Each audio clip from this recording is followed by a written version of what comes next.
কোরবানির ব্যাপারে এখানে বলা হচ্ছে ফাসান লিলি রব্বিকা ওয়ানহার, আপনি আপনার রবের উদ্দেশ্যে শুরুতে সালাত আদায় করুন, তারপরে কোরবানি করুন। তারপরে কোরবানির আগে আপনার পূর্ব শর্ত হচ্ছে সালাত আদায়কারী হতে হবে। এটা ব্যাখ্যায় যেমন ইবাদত কবুল হওয়ার পূর্ব শর্ত হচ্ছে হালাল রুজি। আপনার রুজি যদি ইনকাম সোর্স এটা যদি হালাল না হয়, যখন ইবাদত করেন এই ইবাদত আল্লাহর দরবারে কবুল হবে না।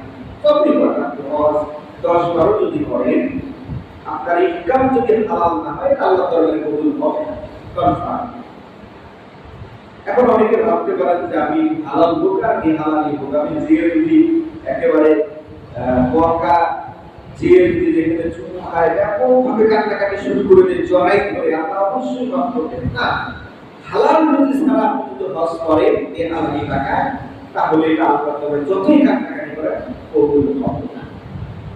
অনুরূপভাবে আপনি নামাজের আরকান আহকাম 13 বা 14টা ফরজ, এই ফরজগুলো আপনি সঠিকভাবে আদায় করলে একেবারে খুশু-খুশু সহিত, কিন্তু আপনি না নামাজের পূর্ব শর্ত যেটি সেটা হলো ওযু করা, এই ওযুটা আপনি করলেন না, তাহলে আপনার এই 13টা ফরজ সঠিকভাবে আদায় করলেও নামাজকে হবে না।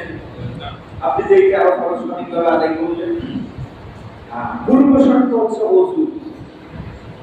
আল্লাহ কোরআনে পরিষ্কার বলছেন, ইযা কুনতুম ইলা সালাওয়াতি ফাগসিলু উযুয়াকুম, তোমাদের মধ্যে কেউ যদি সালাত আদায় করতে চাও সর্বপ্রথম তোমাকে ওযু করে নিতে হবে।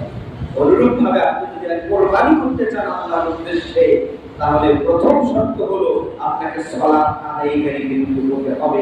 আগে নামাজি ব্যক্তি হতে হবে, তারপরে কোরবানি করলে আল্লাহর দরবারে কবুল হবে বলে আশা করা যেতে পারে।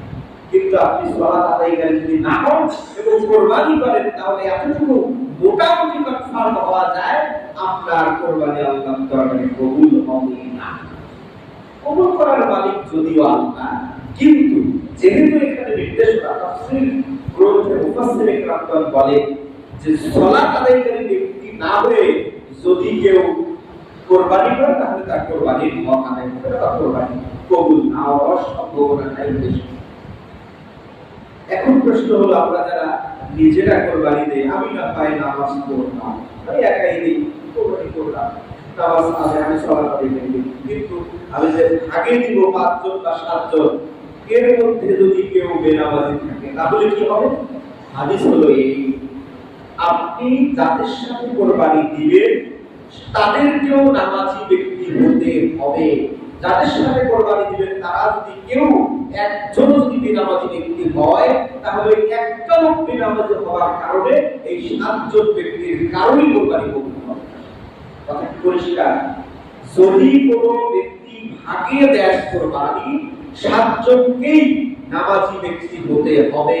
যদি একজন ব্যক্তি বেনামাজি হয়, একজন আপনি, তাও এই কোরবানির 7 জনের একজনের কোরবানি হবে না। আরো একটা প্রশ্ন হলো, আমি অতীতে যে কোরবানি দিয়েছি বেনামাজি ব্যক্তির সাথে, তাহলে কি হবে? এখন বিষয় হলো, না জেনে যদি আপনি কোনো কাজ করেন, আল্লাহর কাছে ক্ষমা চাইলে আল্লাহ মাফ করে দিতে পারেন। এটা আল্লাহর ইখতিয়ার রয়েছে। রব্বানা ইন্নানা আমান্না ফাগফির লানা যুনুবানা ওয়া কিনা আযাবান নার। আল্লাহর কাছে দোয়া করি, হে আল্লাহ, এতদিন আমি বুঝি নাই, না বুঝেই অনেক কাজ করেছি, আজকে আমি একনিষ্ঠভাবে তোমার উপরে ঈমান আনলাম, দয়া করে তুমি আমার ঈমানটা গ্রহণ করো এবং আমার যাবতীয় গুনাহগুলো তুমি মাফ করে দাও। আল্লাহ অবশ্যই তার গুনাহ মাফ করবে। তার মানে আমরা যদি কেউ কোরবানি দিতে ইচ্ছে পোষণ করি, সর্বপ্রথম আমাকে নামাজি ব্যক্তি হতে হবে। যেহেতু কোরবানির সামনে আছে, এতদিন যদি নামাজ নাও করেন, কোরবানি দেওয়ার একটা চিন্তা ভাবনা করেছেন, আস্তে করে শুরু করে দেয়, এগুলো আপনি নামাজি ব্যক্তিদের উপর করে দিলেন। যারা ভাগে দেওয়ার অলরেডি সিদ্ধান্ত করে নিয়েছেন, 7 জন যারা আছেন, মনে করেন 7 জনের মধ্যে আপনি এমন এক ব্যক্তি যিনি নামাজ পড়েন, তাহলে আপনি বাকিদের কোরবানিকে কবুল করার জন্য হলেও সালাত আদায়ের ব্যক্তি আসতে করে এটা সেই জন্য, তাহলে কোনো টেনশন নেই। সালাত আদায় করা কি গুনাহের কাজ? কথা বলেন, গুনার কাজ? এই সালাত আদায় করলে কি আপনার ক্ষতি হওয়ার সম্ভাবনা আছে? আপনি মুসলিম হিসেবে সালাত আদায় করা আপনার জন্য ফরজ, অবশ্যই পালনীয়। কুরবানির উদ্দেশ্যে যদি এটা চালু হয়ে যায় তাহলে আলহামদুলিল্লাহ আপনার সালাত আদায় হয়ে গেল, আবার আপনার কুরবানিটাও আল্লাহ তাআলা হয়ে গেল। ইন্নাল্লাহ আলিমুন বিযাতিস সুদূর, আল্লাহ সবার অন্তরের খবর জানেন। কেউ যদি শুধু কুরবানির উদ্দেশ্যে সালাত আদায় করে ব্যক্তি হয়, কুরবানির পরে বাদ দিয়ে দেয়, এটা আমরা নেগেটিভ ধারণা করতে চাই না। যদি সেটা কেউ পারে সেটা আল্লাহ কি করবেন আল্লাহ ভালো জানেন, কিন্তু আমরা আশাবাদী যিনি শুরু করবেন তিনি আর ছাড়বেন না। আমরা পজিটিভলি আশা করব এই কাজটা কেউ করবেন না।